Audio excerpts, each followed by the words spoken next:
크게 봤을 때 해외냐 국내파냐 이거를 어떻게 가르마를 좀 타주십니까? 일단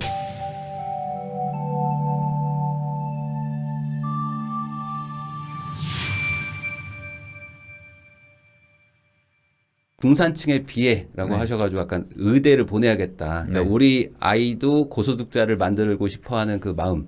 그렇죠. 그게 필요 없는 부자들도 있잖아요. 아, 그럼요. 아, 뭐 예를 들어 뭐 소위 말하면 뭐 상위 1%라든지 네. 뭐 돈이 많으셔 이미 의사해서 뭐 돈 얼마나 버니 뭐 이런 분위기의 집안이라고 가정해 보겠습니다. 그렇죠. 그런 분들은 사교육 안 시키나요? 그러면? 사교육의 종류가 좀 다를 뿐이죠. 네, 예체능도 많이 시키고. 네. 그렇죠. 그다음에 이제 외국 트랙, 글로벌 트랙으로 많이 가니까 거기에 필요한 사교육을 시키죠. 그 의대나 이런 데 보낼 그럴 생각이 없으면 약간 해외 쪽으로 많이들 가는 네, 글로벌 케이스인가요? 트랙으로 많이 가요. 그래서 이제 아예 빠방하면은 그냥 12년 스트레이트로 그냥 외국에서 공부시키는 집도 있고. 네. 그다음에 이제 진퉁들은 초등학교 여기서 인터내셔널 비인가나 인가 다니다가 혹은 외국인 학교 포린 다니다가 주니어 보딩으로 나가는 애들이 있어요. 탑 클래스 주니어 보딩 장난 아니거든요. 네. 네, 그런 애들 있고 뭐 인터내셔널 비인가 등등 하거나 아니면 뭐 여기서 일반 고등학교 나오고도 뭐 국제중 나오고도 이제 고등학교 때 시니어 네. 보딩 나가는 친구들이 있고. 네. 그래서 어렸을 때 보통 많이 내보내는 것들을 만날 수 있습니다. 아, 한국에서의 이런 네. 상대평가식 경쟁주의 교육에 별로 관심이 없어요. 아, 그래요. 그러니까 아무래도 아이들이 좀 고생하고 좀 그런 경쟁 분위기에 좀 약간 힘들어 할 수도 있으니까 뭐 겸사겸사 해외로 보내려는 건가요? 그러니까 고생을 하는 거는 학창 네. 시절에 공부를 통해서 고생하는 건 어디나 마찬가지. 다만 그게 남을 이기기 위한 고생이냐, 네. 아니면 내가 진짜 학업적으로 성장하고 지적으로 성장하고 배우고 익히고 공부할 수 있는 학생으로 크는 데 필요한 고생이냐, 이게 차이가 네. 있다는 거죠. 네, 그래서 남을 도와주면서 같이 가냐, 그냥 내가 혼자 일 열심히 가야 되냐, 이런 차이도 있는 거고. 네. 그러면 어쨌든 좀 해외 쪽으로 많이 간다고 좀 저는 느껴지는데 네, 부자분들은 물론이죠. 네. 그런 분들도 그러면은 아까 말씀하신 뭐 국영수 이런 거 위주로 공부를 해야 되는 건지 아니면 뭐 딱 이런 거 하나는 집중적으로 한다든지 뭐 이런 게 일단은 있어요? 스포츠요. 요 미국 대학이라고 하면 스포츠는 당연히 특이한 거 하셔야 되고, 그 다음에 국영수에 해당되는 공부들이 이제 네. 나갈 때는 뭐 IB 디플로마나 SAT나 네. ACT나 AP나 이런 거 준비를 위한 기반, 네. 그 다음에 학창 시절 동안에는 GPA 내신 성적 잘 받기 위한 공부를 시켜주죠.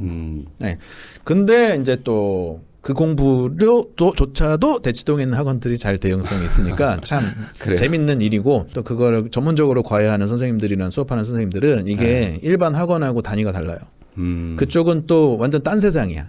이게 단위가 다르다는 게 교육청의 터치를 덜 받으니까 아, 예, 뭐 수업료의 수준이 이제 완전히 넘사벽으로 달라져요. 달라지죠. 아까 예체능 해야 된다고 하신 거 스포츠 해야 된다는 미술, 거. 스포츠 뭐 이런 거. 그럼 예를 들어 유학 가려면 그런 건 무조건 좀 하나씩은 해야 돼요. 그럼요. 아, 미국 대학 가려면은 스포츠는 일단 당연히 기본입니다. 그런 그것도 것들에 특이한 대해서 거예요, 그냥 또 특이한 약간 다른 의미의 사교육들을 하고 계시는 거네요. 이쪽은. 그렇죠, 그렇죠. 어떻게 보면은 뭐 공사 교육을 너무 이분법적으로 나누지 않고 네. 아이가 학창 시절에 배우고 익히는 데 필요한 네. 도움을 네. 수업을 더 해준다는 차원에서는 똑같아요. 근데 그 지향성이 어디를 바라보느냐, 어떤 목적을 시키느냐가 좀 차이가 있을 뿐이죠. 네. 그러면 지금 유학을 생각하는 분들 입장에서는 네. 그래도 대치동 쪽에서 좀 아이를 좀 어느 정도 한 초중학교까지는 키우다가 보내려는 분들도 있고 아니면 아예 그냥 한 번에 처음부터 네. 초등학교 때부터 막 보내려고 하는 분들도 있고 네. 요즘에 또 제주도 국제 뭐 학교 같은 것들도 많이들 예. 가시는데 네. 뭐 이건 케이스마다 다르겠지만 뭐 그래도 뭐 좀 안전한 선택이라고 해야 될까? 뭐 이런 것들이 좀 있을까요? 안전한 네, 선택이요. 그나마 좀 많이들 선택하시는 게 보통은 이런 케이스로 유학을 보내더라. 애들 어렸을 때는 이제 비인가 국제학교 같은 것들을 이용해요. 아예 그냥 8살부터 그냥 아예 그냥 킨더부터. 아예 유치원 때부터. 킨더부터 비인가 국제학교를 이용을 하다가 네. 그다음에 어느 정도 학년이 초등학교 때 좀 올라오거나 아니면 초등학교를 거기서 보낸 다음에는 네. 이제 국제학교, 인터내셔널, 인가 국제학교 이런 데를 또 옮겨가요. 그래서 거기서 좀 공부를 하다가 네. 고등 때 시니어 보딩 나가는 거가 가장 보편적인 것 같아요. 시니어 보딩이라는 걸 좀 설명을 좀 해주시면. 미국에 있는 고등 기숙학교에 가는 거 얘기하는 거죠. 그렇게들 많이들 네, 가요. 그런 걸 하시는 분들도 있고 네. 아니면 여기서 그냥 주르륵 비인가 다니다가 네. 나가는 애들도 있고 여기서 초등 때 외국인 학교 다니다가 중등 때 주니어 보딩 나가는 똑똑이들도 있고 케이스는 다양하죠. 그래요. 근데 그럼 반대로 어떤 이런 국제 학교 뭐 유학 케이스로 가다가 네. 유턴하는 분들도 있지 않아요? 해외고 전형이라든지 재외국민 특별 전형 같은 거 노리고 네. 이렇게 그런 뭐 외국의 국제학교 이렇게 이용하시는 분들도 계시고요. 왠지 모르겠으나 국제학교를 해외든 우리나라든 인가든 비인가든 보내다가도 우리나라 명문 대학에 대한 미련이 버릴 수가 없는 거야. 그 여기서 갑자기 궁금한데 네. 그 유학 테크 타다가 돌아올 수 있어요? 이게 되나요? 그럼요. 그러니까 좀 너무 멀리 갔다 온 거 아니에요? 그러니까 특례도 있고 예, 해외고 전형도 있고 여러 가지 있어요. 네. 기술적으로는. 근데 그게 이제 경쟁도 세고 노력을 네. 많이 하긴 해야죠. 그래서 그렇게 해가지고 우리나라 뭐 국제 캠퍼스라든지 명문대학교에 아니면은 뭐 특례 이용해가지고 뭐 수시 특기자라든지 아니면은 학생부 종합 스타일 들어올 수 있거든요. 또 예. 그런 게 있어요. 네, 정시로 하려면 쉽지가 않지. 수능 네. 공부 안 했으니까. 네. 그렇죠. 그래서 그런 루트를 뚫어서 어떻게 해서든 국내의 명문대학에 가 보내고 싶은 미련을 남기는 부모도 되게 많고 네. 어렸을 때 그 우리나라 인가 비인가 국제학교라든지 해외 국제학교 다니다가 어렸을 때 들어와 가지고 일반 초등학교 공립 중학교 통해서 그냥 키우고 싶은 부모들도 많아요. 영어 랭귀지 배우겠다. 랭귀지 됐으니까 들어와 가지고 수학 공부하라 이거죠. 그러니까 이게 정말 길이 너무 다양한 거 굉장히 같고 다양해요. 케바케고 복잡한 것 같은데 네네. 그러면 이제 예를 들어 이게 이미 다 큰 아이를 과거를 복귀하면 이렇게 했으면 됐겠다라고 하겠지만 예. 애가 지금 크고 있는 과정인데 여기서 유학을 가야 될지 뭐 예. 이거 초등학교를 여기 한국에서 보내야 될지 이걸 어떻게 네. 하냐고요. 그러니까는 제가 컨설팅을 하고 있는 것이에요. 네. 그러면은 소장님은 그 어떤 기준으로 네네. 크게 봤을 때 해외냐 국내파냐 이거를 어떻게 가름화를 좀 타주십니까? 일단 지능 검사도 합니다. 지능 검사. 네, 웩슬러 지능 검사라고 네. 지능 검사. 저희 어렸을 때 같이 뭐 종이로 시험지를 하는 게 아니고 네. 선생님하고 대면으로 1대1로 여러 가지 활동을 해서 지능 검사하는 것도 하고요. 두 번째는 이제 성향 검사, MBTI 성격 유형 검사라든지 TCI 기질 성격 검사도 하고요. 여러 가지 하네요. 그다음에 학습 유형 검사도 하고요. 그다음에 진로 적성 검사도 합니다. 몇 살 때쯤 하는 거예요 이게? 요게 4학년 이상은 이런 걸 합니다. 4학년 이상일 때. 네. 근데 3학년 이하 초등학교나 뭐 5세, 6세, 7세 친구들도 오거든요. 이런 친구들은 그림 검사라든지. 그림 검사. 네, 정서가 좀 똑바른가. 네, 얘가 지금 상처를 입지 않았나. 그다음에 엄마의 양육 태도는 지금 정상적인가. 엄마 태도를 봐야 돼요? 네네. 그럴 수 어머님들도요, 뭐 조부모처럼 키우는 엄마도 있고, 할머니 네. 스타일. 그다음에 이제 열정 과다형으로 키우는 엄마도 있고, 그다음에 이제 교도관 같은 엄마도 있고, 되게 다양해요. 네, 그런 것도 좀 보고, 이 친구가 이런 성향에, 이런 지능에, 이런 어머님의 양육 교육 목표를 가지고 계시다라면은 지금 뭐 비인가 국제학교를 통해서 이렇게 나중에 턴해가지고 돌아오는 거. 아니면 얘는 일반 초등학교 사립초 나왔다가 국제중 갔다가 외고 국제고 통해가지고 뭐 경기 외고 갔다가 아예 외국 대학 진학하라는 거. 아니면 얘는 뭐 어렸을 때부터 미친 듯이 수과학 달려가지고 서울과학고 가서 서울공대 가라고 할 수도 있는 거고. 뭐 그거를 그래서 검사를 해가지고 조합을 해서 논리적으로 설명을 드리다 보니 저희 센터에 오시는 분들이 첫 번째 이제 지문 검사도 찍고요. 지문 적성 검사. 지문 검사가 있더라고요. 네, 그게 또 맞다라고 하시는데 저는 잘 모르겠어요. 저는 안 찍어봐서. 지문으로 그 성격을 알 수 있다고. 기똥차게 맞는데요. 나는 뭐 희한해 죽겠어요. 그런 것도 찍고 그다음에 이제 점집 가가지고 네, 우리 애가 의사 맞습니까? 뭐 이런 거 외국으로 갈까요? 뭐 이런 거 하시고 최종적으로 저희한테는 이제 과학적인 데이터와 근거를 통한 판단까지 세 개를 아름답게 삼위일체를 시켜가지고 결정하시는 분들도 계십니다. 그러면은 이게 어느 정도 이제 적성 검사를 여러 가지를 막 하겠지만 아까 말씀하셨던 어떤 감정적으로 약간 좀 무디고 이런 애들이 좀 대치동이 잘 맞는다고 그렇죠. 하면 반대로 그렇죠. 감정적이고 막 울어 막 감성이 막 풍부해요. 네. 이런 아이들은 그러면 한국 시스템보다는 그렇죠. 좀 외국 감성 터치에다가 이렇게 남을 짓밟고 일어나는 경쟁보다는 도와주고 배려하고 이런 마음이 더 크고. 근데 이렇게 말씀하시면 우리 애가 당연히 그런 거라고 생각하잖아요, 사람들이. 아니에요? 아니 검사하면 다 나옵니다. 다 나와요? 네. 이거는 못 속여요? 못 쓰게 못 쓰게. 네, 성격. 이게 거짓말 탐지기인가? 이게 딱 보면 알아요. 우리 애가 한국형인지 외국형인지. 엄마는 긴가민가하고 느낌적 느낌은 있어요. 네, 아예 그냥 난 전혀 모르겠는데 이렇지는 않아요. 그렇겠죠. 네, 긴가민가 하는데 전문가가 검사했더니 맞아요라고 하는 경우도 있고 얘는 이렇게 다른 선택을 하면 훨씬 좋을 텐데 왜 이 한국식 대치동의 골치 아픈 교육을 고집하십니까라고 조언해 드리는 경우도 있어요. 그런 경우도 있군요. 네.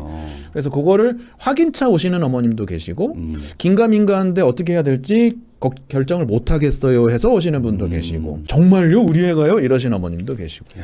그러면 그렇게 해서 만약에 얘는 해외파예요. 해외파가 다 결정된 거예요. 예. 그러면은 뭐 초등학교부터 나가야 되는 아이들이 있어요. 아니면은 그래도 초등학교는 좀 있다가 나가도 되는. 뭐 그게 그런 차이가 초등학교부터 있을까요? 나갈 일단 엄마 같이 다 나가야 되잖아요. 아 나가야 되니까. 근데 그거보다는 네. 초등학교 때 나가는 경우 이제 주재원이라든지 뭐 여러 가지 그 뭔가요? 의사 선생님들도 1, 2년씩 네. 나가고 그러시거든요. 그런 경우 아니면은 아싸리 초등학교 1학년 또 데리고 나간다 이런 경우는 흔치는 않고 그래서 그 타협점 또 코로나도 이번에 충격이 컸어요. 그래서 나갈 계획 세웠다가 못 나가시고 눌러 앉은 경우도 있고.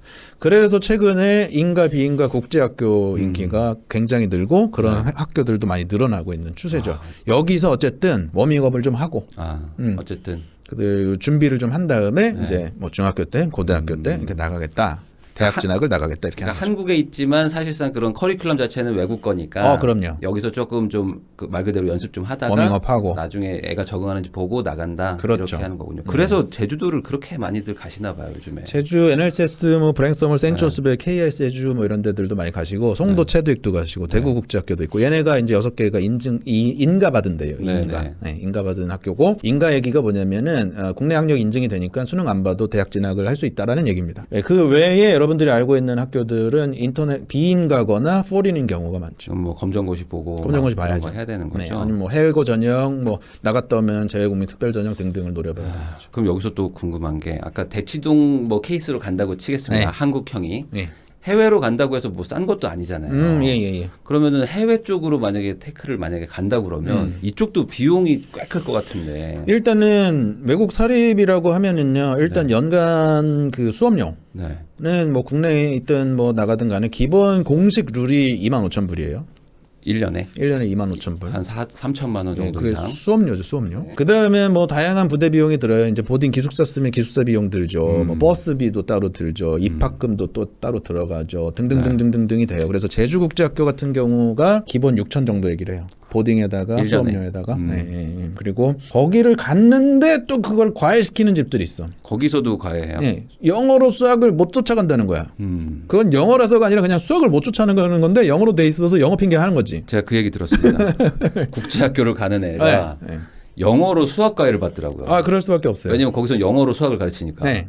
그러니까 야 이거 어떻게 하는 거야? 막 이렇게 생각이 근데 들더라고요. 그거 뭐 별거 없어요. 저 영어 잘 못하고 일본어 하나도 못할 때도 고등학교 때 영어로 된 수학 문제, 일본어로 된 수학 문제 다 풀었어요. 아 그래요? 왜냐면 그건 수학 문제이기 때문에. 수학이니까. 예, 근데 영어를 핑계 대는 거지. 영어가 안 돼서 그러나 아니에요. 그냥 수학이 안 되는 겁니다. 네. 아무튼 그런 걸 또 과외 받고 학원 받고 이렇게 앞에 그 떴다방처럼 그냥 학원 과외 선생님들이 쫙 진을 치고 있어요. 그 거기 학교 가면 앞에. 또, 아. 예, 그걸 다 시키면서 하면 1년에 1억이라는 얘기가 나오는 겁니다. 1년에 1억? 네. 이거는 그리고 뭐- 거기 이제 보딩이 들어가니까 당연히 그럴 수밖에 없고 보딩이 없는 이제 우리나라 외국인 학교 이런 데 있잖아요. 사실은 이제 그런 우리나라 인가받은 학교들도 그 미국식 인증, 미국에서 뭐 교육청 인증 여러 가지 인증들이 있어요. 네. 그런 인증을 잘 받은 학교들이 대부분이고 외국인 학교들도 인증을 많이 받아 있어 우리나라에 있는. 네. 근데 비인가 학교들 중에는 인증이 신통치 않은 인증을 받은 학교들이 있어요. 비인가 중에서는 외국에서 안 쳐주는.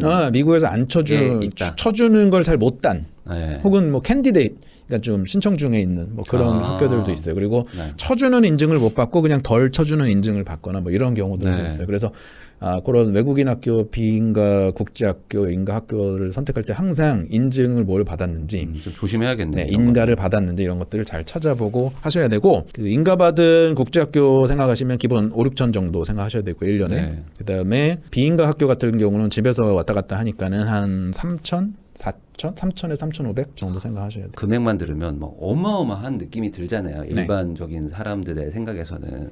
근데 이렇게 하나 한국형으로 가나 어차피 사교육으로 생각하면 그럼요. 비슷하다고 생각하는 분들도 있어요. 한국형으로 해가지고 사교육비 200씩 쓰면 1년에 2,500이에요. 그러니까요. 네. 거기다 뭐 돈이 안 들어가는 것도 아니고 다른 것도 또 들어가니까. 그럼요. 부대 비용도 들고 요새 달러가 올라가지고 네. 조금 애환은 있어요. 그러면은 결국에 이 자기 아이가 어떤지를 좀 확인을 하고 네. 그거에 맞춰서 사실 진행을 해야 되는 거긴 할 텐데 네네. 할 수 있는 분들은 하면 되지만 할 수 없는 분들도 있잖아요. 그런데 그런 분들 입장에서는 사실 지금 되게 좀 불안한 게 있을 것 같아요. 그러니까 앞으로 더 뭐 이렇게 직업 얻기도 힘들고 다 이렇다는데 막 어떤 동네에서는 막 저렇게 시키고 있다고 하고. 네. 그러면 뭔가 좀 어떤 분들 입장에서는 뭐 요즘에 그렇게 사교육비 안 쓰고도 애가 잘할 수도 있다. 네. 그러니까 말 그대로 우리 애가 그런 거 없이도 잘할 수 있기를 바라는 게 사실은 가장 좋은 거잖아요. 네. 근데 현실적으로 그게 좀 어렵나요, 요즘에? 그냥 말 그대로 개천에서 욕나는 게 어렵다는 게 맞는 건지. 당장 수능 시험만 봐도 네.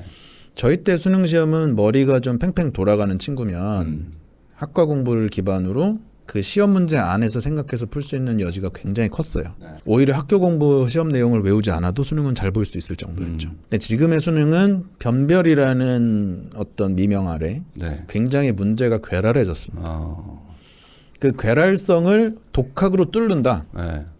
옆 친구는 서포트를 받으면서 뚫는데 인강으로 다 된다 뭐 이런 사람들도 있거든요, 요즘에. 인강 보면 되지 뭐 하는데 전혀 아닌가요?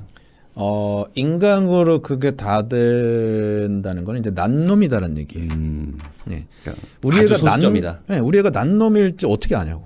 이마에 써져 있는 것도 아니잖아요. 네. 나는 난놈이니까 인강으로 됩니다, 어머님 하고 초등학교 1학년이 얘기하지 않잖아요. 네. 그거 어떻게 판단을 해, 그거를. 그래서 수능이 일단 너무 오래된 시험이 변하지 않고 유지되는 것도 이슈고요. 네. 그래서 제가 볼 때는 수능이 빨리 새로운 시대에 맞는 수능으로 바뀌어야 돼요. 네, 수능을 없앤다라고 저는 생각하진 않고 네. 그런 측면도 있고, 두 번째는 옛날에는 하는 애들을 위주로 공부를 했지 안 하는 애들은 그냥 행복하게 지냈어요. 아 이러면서 지냈어요 그냥. 하긴 그랬던 것 같습니다. 네, 저도 그리고 그랬던 것 같습니다. 부모님도 투자를 좀 하는 아이들한테 집중 투자했지 안 하는 애한테는 적당히만 했거든요. 근데 지금은 하는 애고 안 하는 애고 다 같이 투자하는 경향이 되게 커요. 이제는 눈 하나인 사람이 정상인 거야. 네. 눈 두 개인 사람이 비정상이 되는 시대가 돼버린 거죠. 그러니까 예전 같으면은 뭐 투자 받는 애도 있지만 나는 내 힘으로 하겠다는 게 있지만 지금은 많은 애들이 투자를 받고 있으니까 네. 나 혼자 하겠다 그러면 그만큼 경쟁력이 불리할 수밖에 없는 거는 사실이죠. 하긴 근데 이거는 당연할 수밖에 없는 게 경제 논리로 봐도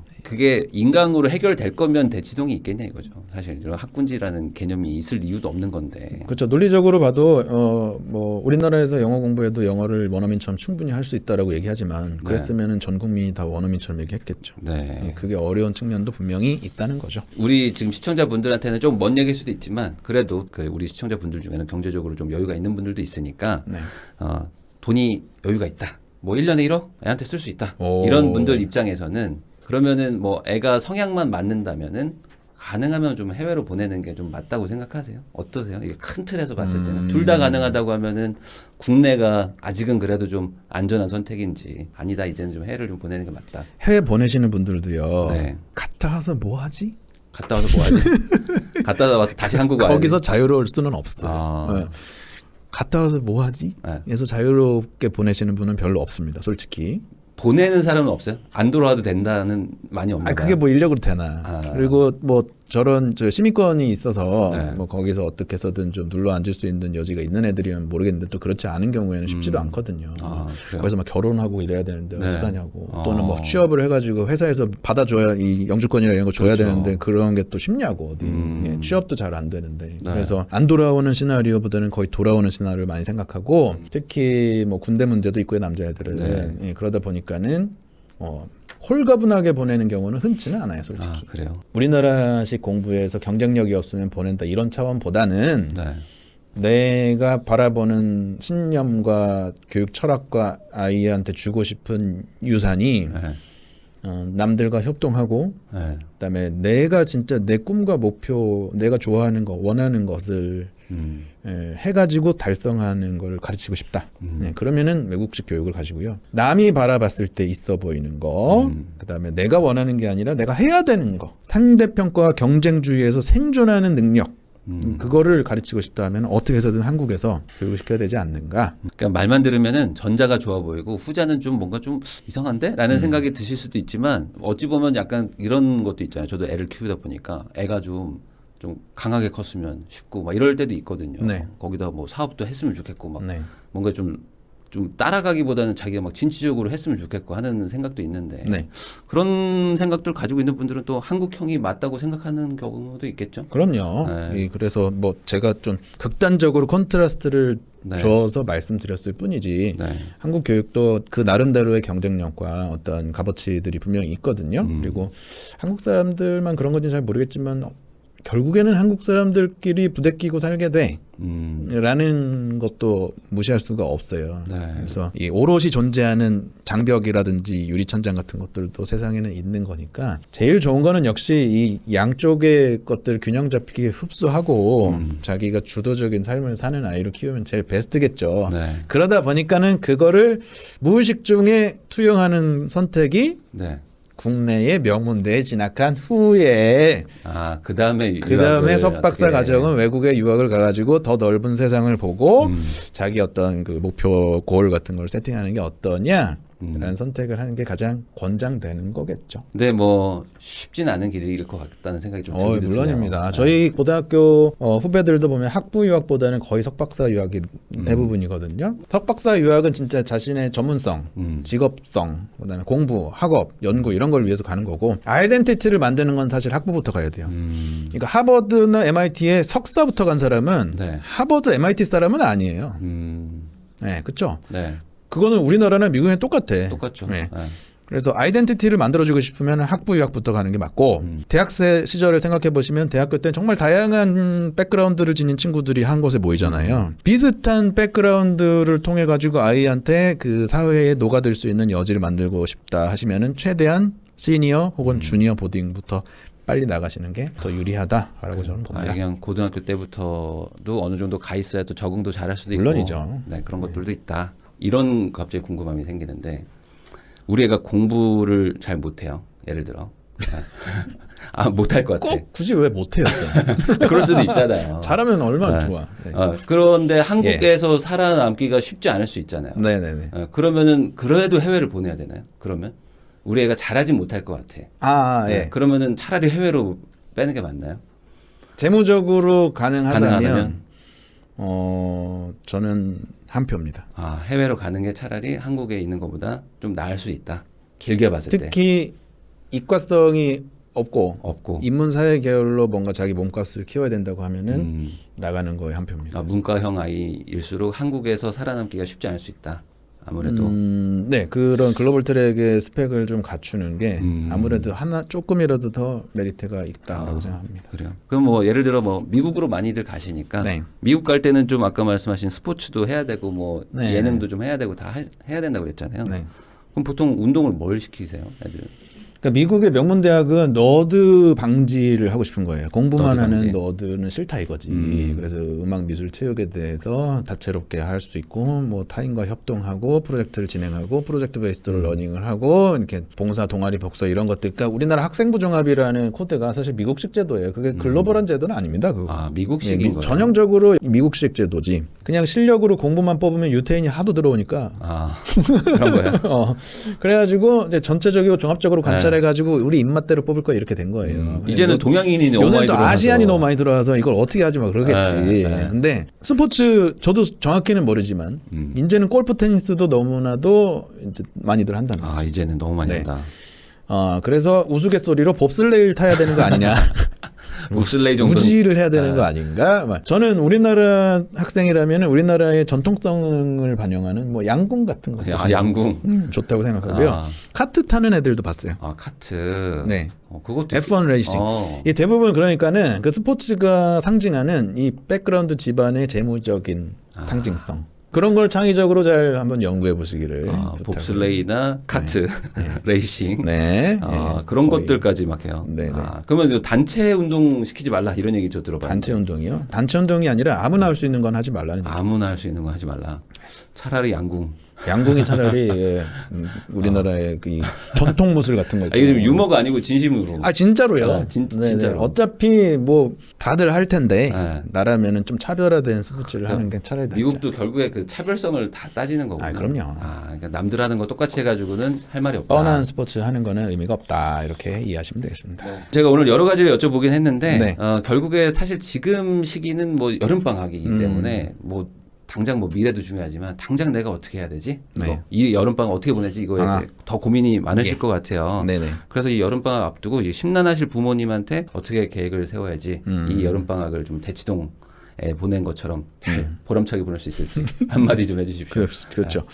일단은 대치동 수업을 온라인으로 들을 수 있는 플랫폼들이 요새 나오고 있어요. 예, 그래요? 대치동 현장 강의를 온라인으로 들을 수 있는 플랫폼도 찾아보시면 제가 뭐 네. 광고를 드릴 수는 없으니까요. 네. 그냥 있다는 거 알아두시고요. 그다음 두 번째는 인강이라든지 어쨌든 온라인 수업을 통해 가지고 아이가 수업을 해야 된다. 온라인 수업을 들으실 때는 꼭 예습을 하고 수업을 듣게 하셔야 됩니다. 예습 안 할 거면 의미가 없어요. 여름방학은 겨울 대비 좀 짧잖아요. 그러니까는 여름방학에는 포인트를 2개만, 겨울방학엔 포인트를 3개만 우선순위를 두고 정복하셨으면 좋겠어요. 포인트라는 건 예를 들면 이번 여름에는 영어 문법하고 수학 선행만큼은 확실하게 한다. 아니면 나는 이번에는 영어 단어하고 수학 극심화만큼은 확실하게 조지겠다. 나는 수능 국어 이번에 끝장 내버릴 거야. 네. 그런 다음에 내가 그동안 등한시했던 과탐 전체 책 정리 한번 해야지. 네. 같은 학기 중에는 도무지 시간 내서 그 어젠다를 확실하게 잡을 수 없는 이슈 2개, 겨울방학에는 3개를 제대로 하는 게 5만 가지 방학 특강 신청해가지고 그냥 쫄래쫄래 학원만 왔다 갔다 하고 자기 공부할 시간 없고 거기다가 집에 누워가지고 핸드폰 하는 꼴을 못 보는 엄마가 예체능까지 그냥 도배를 발라버려가지고 자기 인생보다 훨씬 애를 바쁘게 만들어 놓는 그 슬픔에 빠지지 말고 확실한 아젠다 2개를 이번 여름방학에 셀렉해서 정복하시기를 삼가 악망 바라올 건데 제발 부탁드리겠습니다. 그러니까 막 기관총으로 막 쏘려고 하지 말고 정확하게 저격을 해야 된다. 조준 사격을 저격을 해라. 하시는 게 좋겠다. 딱 2개만 욕심내지 말고. 그렇죠. 하긴 길지 않은 시간에 다 하려고 하다 보면 아무것도 못 하니까. 그럼요. 그런 얘기신 것 같습니다. 뭐 케바케 에바에라는 말도 있는데 오늘 이병헌 소장님 조언을 좀 참고하셔가지고 우리 아이한테 맞는 정확한 어떤 로드맵도 좀 고민도 해주시고 그리고 당장 필요한 게 뭔지 부족한 부분에 맞춰가지고 하나하나 해결해주는 그런 부모님이 되시면 좋겠습니다. 내 아이에게 교육과 자산 둘 다 물려줘야 되니까 참 요즘 부모님들 참 어렵거든요. 그렇지만 그럼에도 불구하고 힘들어도 해야 되는 일이니까 우리가 잘해야 된다라는 얘기를 마지막으로 남기면서 영상 마무리하도록 하겠습니다. 다시 한번 나와주신 이병헌 소장님께 감사 인사 전하면서 저희도 인사하고 마무리할게요. 오늘 나오셔서 감사합니다. 네, 수고하셨습니다.